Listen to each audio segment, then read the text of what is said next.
Donc pour la TVA, c'est la France qui a inventé la taxe sur la valeur ajoutée. Donc à la fin des années 50 et début des années 60, et après d'autres pays ont emprunté l'expérience française parce qu'ils ont remarqué que cette taxe est très rentable parce qu'elle frappe la consommation, donc sans tenir compte de la capacité contributive de chaque personne.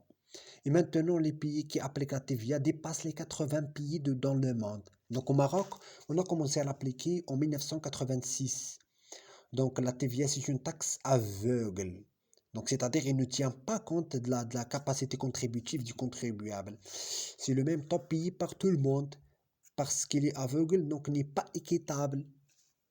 À ce niveau, mais attention, donc il y a la différence entre la TVA et la TIC, donc la taxe interne sur la consommation.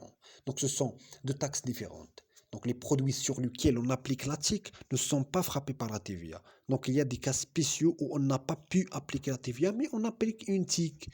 Nous ne sommes pas très nombreux, donc exceptionnellement. Mais la règle, c'est la TVA.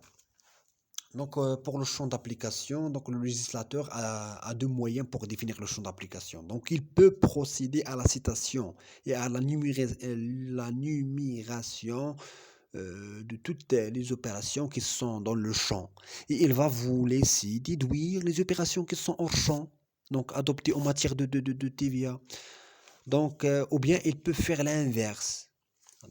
Voilà, en vertu d'un article du Code général des impôts, au niveau des dispositions générales, donc la TVA s'applique aux opérations de nature industrielle, commerciale, artisanale, relevant de l'exercice d'une profession libérale, effectuée par les personnes autres que l'État non entrepreneur à titre habituel ou occasionnel, quel que soit leur statut juridique, leur forme ou nature d'intervention, et accomplie au Maroc. Ça, c'est un article. Donc, ce qu'il faut retenir de cet article, c'est que au niveau de la première phrase, donc la TVA s'applique aux opérations. Donc, ne frappe pas les personnes. Donc, les entreprises ne sont pas les entreprises qui c'est pas les entreprises qui sont imposables. Donc, ce sont les opérations, les activités qui sont imposables. Donc, être dans le champ ou hors champ ne dépend pas de notre qualité, soit société anonyme ou bien société à responsabilité limitée ou bien particulier ou établissement public, mais il est dépendante de ce que vous faites et non pas qui vous êtes. Donc, on ne dépend pas de la qualité de la personne. Donc, lorsqu'on dit que l'entreprise subit la TVA, c'est juste un abus de langage. Qu'est-ce que ça laisse de comprendre?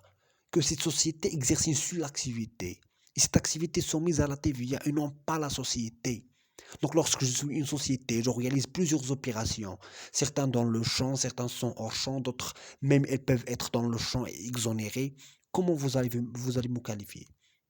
Donc, ce sont les opérations qui vont vous rendre soumis ou non soumis à la TVA. Donc, les activités qui déterminent.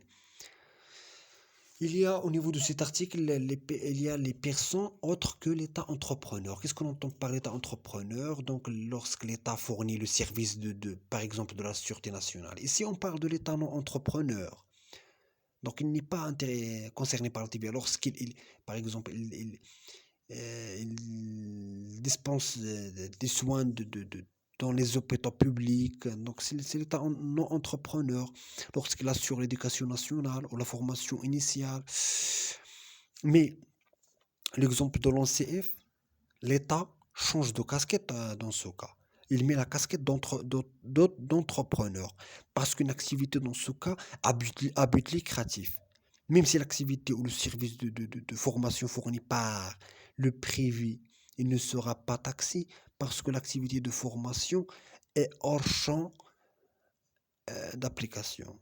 Par opposition de la formation continue au niveau des universités, ce sont des services au profit, c'est une formation au profit des salariés.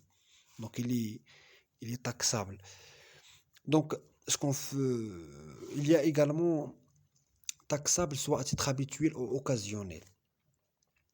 Donc le champ de la TVA est très large, il est vaste.